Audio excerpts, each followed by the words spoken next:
We start this Thursday at 4 o'clock with half a dozen school districts now suing the governor and the state over universal preschool. They want the state to follow through on its full-day pre-K funding. The districts will be joined by the Colorado Association of School Executives, or CASE. The lawsuit is looking to restore some funding for 30 hours of pre-K promised by the state.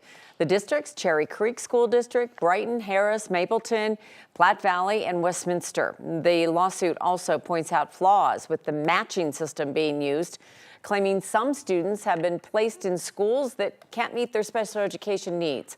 Our Marshall Zellinger is diving deep into this lawsuit. He'll have much more tonight on Next.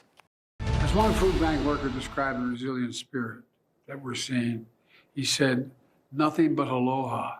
That's all you see. That's Hawaii. That's America. And I want the people of Hawaii to know your country's with you, as long as it takes." President Biden sharing a message of hope and encouragement to the people of Maui. He'll be visiting there in 4 days. There's new video from this afternoon showing more of the damage from above.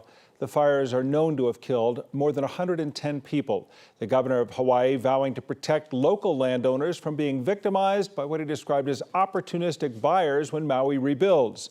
Since much of Lahaina is destroyed, locals have feared that a rebuilt town could become even more oriented towards wealthy visitors. So many people on the island lost everything and are still trying to figure out what to do next, and that includes someone from Colorado Springs. 9 News reporter Jaleesa Rosari caught up with the young woman still in Maui after losing everything. After the flames are gone and the ash settles onto every inch of what was once homes, Megan Headley chooses to think about before. Lahaina is just a beautiful community. The mana, the energy, it's so profound there. Megan moved to Lahaina 2 years ago. The Coloradan went searching for adventure. She found everything she ever wanted. I was just blown away from how amazing it was, and what makes it so unique is that community aspect. Community is what she was thinking about when her and her boyfriend went to grab supplies across the island last week. The winds were strong. I stopped by my house one last time. I grabbed my contacts and I told my cat I would see you later. Megan never made it back to Lahaina. She and her boyfriend slept in his truck while roads were closed. The next day, as they waited, they ran into a neighbor. And he lived down the street from me and said everything's gone. Megan's home was destroyed. So was her boyfriend's. The two boated over to their side of the island to see it themselves. And you could still see smoke. It was like something out of the apocalypse. Something we're all just in a state of shock that everything is gone. All that is left are the people. Megan says locals have organized rescue trips, donation runs, helping their neighbors. Because Lahaina may have lost its bones, but it didn't lose its heart. And the fact that everyone's coming together so quickly, that's the beauty in it all. Megan says she and her roommates are still looking for her cat. She also lost someone she knew from the Lahaina Harbor team. That's the harbor she works out of. Megan was able to book a plane ticket for Denver for later this evening. She says she plans to stay here with family as she regroups and figures out how to get back to Maui. Kim? It sounds like she found her place in her life, but now it's all been taken away as far as the material goods. Yeah, you know, she often said that Maui was the closest thing she had to a home to Colorado. Those were the two places that have felt most like home to her. So to lose that was absolutely devastating. But she is confident that they are going to rebuild, and she plans to hopefully call Lahaina home again one day. Okay, well, we're glad, and you follow up with her, okay? Thank you. More growing wildfires in Canada are causing evacuations in Northwest Territories. A state of emergency was declared yesterday. 20,000 people have had to leave home. They're heading south to Alberta.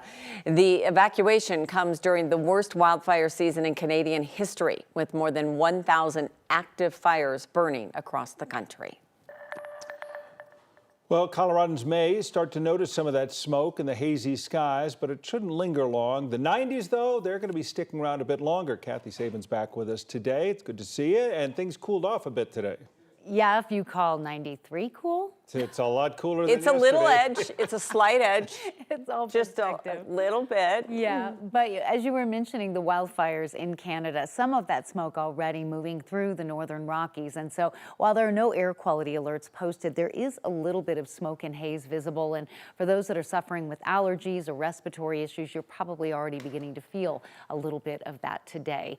Temperatures this hour, 93 in Denver, 90 Pueblo, 93 in Greeley. Comfortable temperatures in the high country for the most part, close to 100 out across the western slope in Grand Junction. Humidity values have come down, and where we're seeing the higher numbers, where we have a better chance of some of those high base gusty thunderstorms, again dropping wind and lightning and not the rain that we need. In Arizona and portions of Utah, we're seeing some slow moving storms drop heavy rain with some brief flooding there. Storms are coming up from the southwest and tracking northeast. Not much chance of rain in Denver tonight. A slightly higher chance tomorrow. Not great, 20% chance on a Friday. Futurecast will show a couple of high base foothill storms tonight, a mostly sunny and warmer day tomorrow, and then one or two of these storms, you may get a brief sprinkle, a little wind tomorrow afternoon. We're in the low to mid 90s now, dropping about 10 degrees along time about dinner, and we have this warm, dry evening ahead of a slightly higher potential for storms tomorrow, and we're going to look ahead and detail the weekend forecast in just a bit. There's a great exchange of culture, and we look forward to that. The luck of the Irish coming to Denver with a new non-stop flight to DIA. Today, leaders announced Aer Lingus is bringing their first ever service from Denver to the Dublin airport. Aer Lingus will become the 24th airline to operate at DIA. You can start booking your flights right now. They won't start flying out of Denver, though, until next May. DIA estimates this new service to Dublin will generate more than $65 million for the Colorado economy, including creating 400 new jobs. Now we turn to the housing market. It's going to stay tough for a while. The new report out says the average interest rate for a 30-year mortgage reached its highest level now in 21 years at 7.09%. Just a year ago, the rate was at 5.13. Not only do the high mortgage rates make it more expensive, they certainly also make homeowners who locked in lower rates more reluctant to sell, and that leads to low inventory. According to the latest Denver Metro Association of Realtors report, the median closing price in July was $600,000. The market still moves fast in Colorado. Homes stay on the market for an average of 7 days.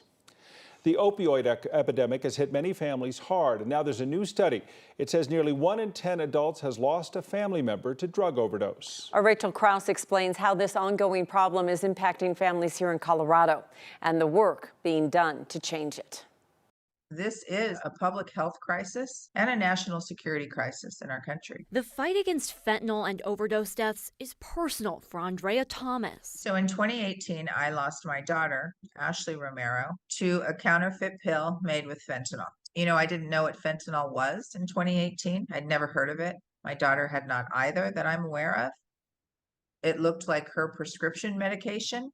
So there would be no alarm or red flag. Andrea is not alone. A new study from the Kaiser Family Foundation finds nearly 1 in 10 Americans has lost a family member to overdose. Last year, nearly 110,000 people died of an overdose nationwide, the highest number yet. Here in Colorado, the state reports more than 1,100 people died from an opioid overdose last year. 920 of those deaths were from fentanyl. Last year in Denver, 452 people died of an overdose, more than half from fentanyl. Already, 288 overdose deaths have been reported, 187 of those from fentanyl just this year. It doesn't surprise me. Of course, it concerns me. You know, we talk about numbers, but we have to remember that these numbers are mothers and fathers and sisters and brothers. These are people. After losing her daughter, Andrea started Voices for Awareness to spread word about the dangers of counterfeit drugs and fentanyl. But she says more work is needed. Better education, resources, and funding for prevention, she says, is key to curbing this crisis and finally